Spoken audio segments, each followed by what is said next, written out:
প্রিয় শিক্ষার্থী বন্ধুরা, আসসালামু আলাইকুম ওয়া রাহমাতুল্লাহি ওয়া বারাকাতুহু। সম্প্রতি এসএসসি পরীক্ষায় যারা উত্তীর্ণ হয়েছ, ম্যাথস ইকোনমিক্স স্কুলের আজকের আলোচনায় স্বাগত। হ্যাঁ শিক্ষার্থী বন্ধুরা, তোমরা জেনে থাকবা 2025 সালে এসএসসি পরীক্ষায় প্রায় 19 লাখ শিক্ষার্থী পরীক্ষা দিয়েছিল এবং পাশ করেছে প্রায় 13 লাখ শিক্ষার্থী, আর বাকি শিক্ষার্থীরা কিন্তু ফেল করেছে। আরেকটা ব্যাপার তোমরা শুনে অবাক হবে যে এই বছর যতগুলো ইন্টারমিডিয়েট কলেজ আছে সেই কলেজে প্রায় 10 লক্ষ আসন খালি থাকবে।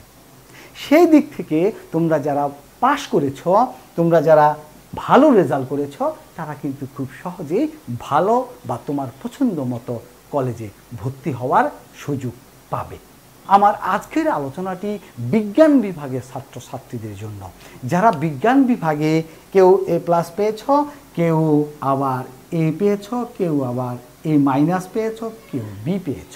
শিক্ষার্থী বন্ধুরা, যারা গোল্ডেন A+ পেয়েছ, তোমরা বাংলাদেশের বিভিন্ন ভালো কলেজগুলোতে ভর্তি হওয়ার সুযোগ পাবে ইনশাল্লাহ। কিন্তু যারা খারাপ রেজাল্ট করেছ বিজ্ঞান বিভাগ থেকে যারা A পেয়েছ, A- পেয়েছ, B পেয়েছ বা গোল্ডেন পাও নাই, তারা কিন্তু আসলে আমার মতে বেশি একটা ভালো রেজাল্ট নয়। তোমাদের কিন্তু সায়েন্স পড়ার পেছনে একটা বিষয় কাজ করে সবসময়ই, যে তোমরা সায়েন্স পড়তেছো এই জন্য তোমরা ডাক্তার হবা, ইঞ্জিনিয়ার হবা। এবং দেখবা তোমাদের অভিভাবকদের মধ্যেও কিন্তু এই বিষয়টা প্রচলন আছে। কি পড়ে আপনার ছেলে? সায়েন্সে পড়ে, ও হ্যাঁ ডাক্তার হবে না। ও আপনার ছেলে কি সায়েন্সে পড়ে? হ্যাঁ তার ইঞ্জিনিয়ার হবে। তার মানে সায়েন্স মানেই হচ্ছে doctor engineer, doctor engineer. Doctor ইঞ্জিনিয়ারের জন্য তোমাদের কতগুলো সিট বিশ্ববিদ্যালয়ে আছে। তোমরা যদি মেডিকেলে পড়তে চাও এবং বুয়েটে পড়তে চাও, তাহলে সেখানে প্রায় 5-6 হাজার সিট তোমরা পাবে। কিন্তু স্টুডেন্ট সংখ্যা লক্ষাধিক। এই লক্ষাধিক স্টুডেন্ট সংখ্যা শুধু 5-6 হাজার সিটের জন্য প্রতিযোগিতা করবে, তাহলে বাকিরা আর কোথায় যাবে? যারা গোল্ডেন A+ পেয়েছে, যারা ভালো করে ফিজিক্স, কেমিস্ট্রি, বায়োলজি ভালো বুঝো, ঠিক আছে, তোমরা সায়েন্সের জন্য, ডাক্তার ইঞ্জিনিয়ার হওয়ার জন্য প্রতিযোগিতা করো। কিন্তু যারা সাধারণ A+ পেয়েছ, A পেয়েছ, A- পেয়েছ বা B পেয়ে গেছো বিজ্ঞান থেকে, তোমরা কি করবা? তোমরাও কি সায়েন্সের ভর্তি হওয়ার জন্য প্রতিযোগিতা শুরু করে দিবা? তোমরাও ডাক্তার ইঞ্জিনিয়ার হতে পারলা না বা ডাক্তার ইঞ্জিনিয়ার হতে পারবা না এই বলে মন খারাপ করে বসে থাকবা? না, আমি তাদের জন্য বলবো, তোমরা একটা মন খারাপ করে বসে থেকো না, তোমরা একটা সঠিক এবং কঠিন সিদ্ধান্ত নিয়ে নাও। আর আমি সেই সিদ্ধান্তের কথাটাই তোমাদের বলতে চাই, আর সেটি হচ্ছে তোমরা সায়েন্স থেকে আর্টসে এসে পড়ো, অর্থাৎ বিজ্ঞান বিভাগ থেকে তোমরা মানবিক বিভাগে সুইচ করো। তোমরা যদি বিজ্ঞান বিভাগ থেকে মানবিক বিভাগে এসে পড়ো, তাহলে তোমাদের জন্য এক বিশাল সম্ভাবনার দ্বার খুলে যাবে। তোমাদের মধ্যে যারা ডাক্তার ইঞ্জিনিয়ার হবে, তাদের সমমান বা তাদের চাইতে উপরে কোথাও যেতে চাইলে তোমরা আর্টসে চলে আসো। আমি জানি অনেক অভিভাবক খুব সহজে তার সন্তানকে সায়েন্স থেকে আর্টসে দিতে চায় না। আচ্ছা ঠিক আছে, আমার ছেলে তো ভালো কলেজে ভর্তি হতে পারলো না, আচ্ছা তুলনামূলকভাবে একটু দুর্বল কলেজগুলো যেগুলো আছে সেখানে তো 4 পয়েন্ট চেয়েছে সায়েন্সে, আচ্ছা ঠিক আছে 4 পয়েন্টে আমার স্টুডেন্টকে সায়েন্সে ভর্তি করায়। দেখা গেল সায়েন্সে ভর্তি করলো, সে কেমিস্ট্রি, ফিজিক্স অত বেশি ভালো না, সে এই করতে করতে কারণ এসএসসির সিলেবাস আর এসএসসির সিলেবাস কিন্তু রাত আর দিন তফাৎ। রাত আর দিন এই ফারাক বা তফাতের কারণে পরে সায়েন্সেও, সেখানেও এসএসসিতেও সায়েন্সে সে ভালো করলো না, আবারও একটা টেনে 4 পয়েন্ট পেল, তাহলে কিন্তু সে বিশ্ববিদ্যালয়ে, ভালো কোনো বিশ্ববিদ্যালয়ে তখন আর ভর্তি হওয়ার সুযোগ নাও পেতে পারে। এবং সায়েন্স থেকে যদি তুমি আর্টসে চলে আসো, তাহলে অপার সম্ভাবনার দুয়ার তোমাদের খুলে যাবে। সেই সম্ভাবনার দুয়ারগুলো কি কি, এটা যদি আমি বলতে চাই তাহলে মিনিমাম 10টি ক্লাস লাগবে তোমাদের।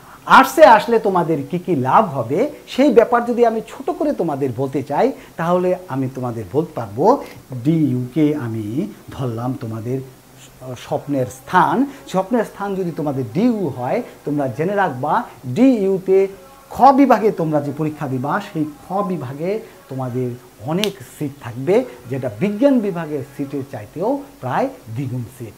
বিজ্ঞান বিভাগ থেকে যদি দ্বিগুণ সিট তুমি আর্টসে পাও, তাহলে তোমার অনেক সাবজেক্টে পড়ার সুযোগ থাকবে।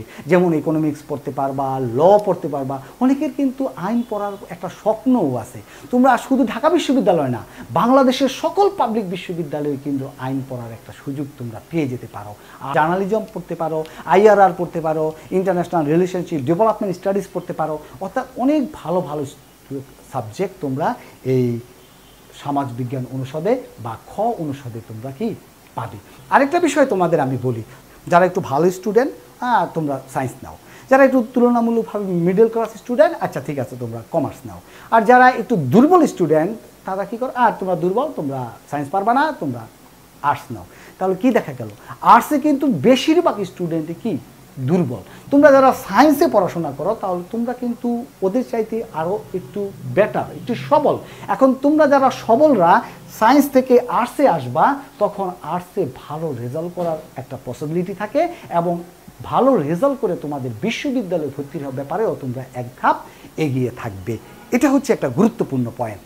আরেকটা পয়েন্ট হলো, তোমরা যারা বিদেশে যেতে চাও, খেয়াল করে দেখো, তোমরা দেখা বিদেশে লেখাপড়া করতে চাও, বিদেশে পিএইচডি করতে চাও, এমফিল করতে চাও, তারা একটা বিরাট সুযোগ পেতে পারো এই সমাজবিজ্ঞান অনুষদে। খেয়াল করে দেখো, সায়েন্স বিভাগের উপরে যত স্কলারশিপ পায় তার চাইতে অনেক অনেক গুণ বেশি স্কলারশিপ পাওয়া যায় এই সমাজবিজ্ঞান অনুষদের বিভিন্ন সাবজেক্টের উপরে। সেক্ষেত্রে তোমরা রাশিয়া, চীন, জাপান, ইউরোপ, আমেরিকা, কানাডা তো থাকবেই, অস্ট্রেলিয়া তো থাকবেই, এইসব উন্নত দেশগুলোর বিভিন্ন বিশ্ববিদ্যালয়ে তোমরা বিভিন্ন সাবজেক্টের উপরে এমফিল বা পিএইচডি করার সুযোগ পেতে পারো, বা উচ্চতর শিক্ষা অর্জন করার জন্য সেখানে তোমরা স্কলারশিপ নিতে পারো।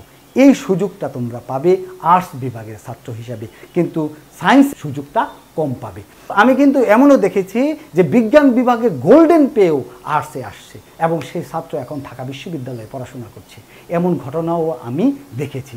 এই সিদ্ধান্তটা কিন্তু অনেক কঠিন সিদ্ধান্ত, অনেক অভিভাবক সহজেই এই সিদ্ধান্তটা নিতে পারে না। অনেক অভিভাবক না না না আমার ছেলে আর্টস সায়েন্স পড়বে, সমাজের মানুষ কি বলবে, এতদিন সায়েন্স পড়ছে ডাক্তার ইঞ্জিনিয়ার হওয়ার জন্য, এখন যদি আর্টসে দিয়ে দেয় সমাজের মানুষ কি বলবে, হ্যাঁ কি বলবে সমাজের মানুষ। রাখো সমাজের মানুষের কথা, সমাজের মানুষের কথা দিয়ে কি হবে। কয়দিন পরে সায়েন্সে পড়াশোনার পর কোনো বিশ্ববিদ্যালয়ে ভর্তি হতে পারবে না, তখনও কিন্তু ওই সমাজের মানুষ ওই একই কথা বলবে। সমাজের মানুষ কি বলে না বলে ওগুলো দিয়ে তোমাদের কোনো লাভ নাই, ওগুলো চিন্তা করেও তোমাদের কোনো লাভ নাই। চিন্তা করবা না ওইসব বিষয়, তুমি তোমার সিদ্ধান্তটা নিজে নিবা এবং পরবর্তীতে মুচকি হেসে সমাজের মানুষকে 2 বছর পর দেখাই দিবা যে এই আমি আর্টস নেওয়ার কারণে ঢাকা বিশ্ববিদ্যালয়ে একটা ভালো সাবজেক্টে ভর্তি হওয়ার সুযোগ পেয়েছি। বিসিএস যখন তোমরা দিতে যাইবা, বিসিএস প্রতিযোগিতামূলক পরীক্ষায় যখন অংশগ্রহণ করবা, সায়েন্স আলাদের চাইতে তোমরা এক ধাপ এগিয়ে থাকবে ইনশাআল্লাহ। সচিব হয়ে যেতে পারো। কোথায় ডাক্তার ইঞ্জিনিয়ার আর কোথায় সচিব। ডাক্তার ইঞ্জিনিয়ার সমাজের জন্য দরকার আছে, তারা যারা ভালো রেজাল্ট করবে তারা ডাক্তার ইঞ্জিনিয়ার হোক, তারা সমাজের সেবা করুক।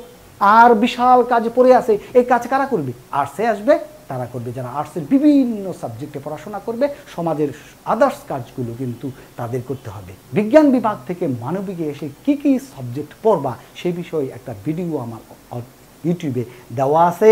সাবজেক্ট চয়েস, কোন বিষয়ে A+ পাওয়া যায় সেই সাবজেক্ট চয়েসের ক্লাসটা মনোযোগ সহকারে আপাদমস্তক 2 বার দেখে নাও, তারপরে সাবজেক্ট চয়েস করবা।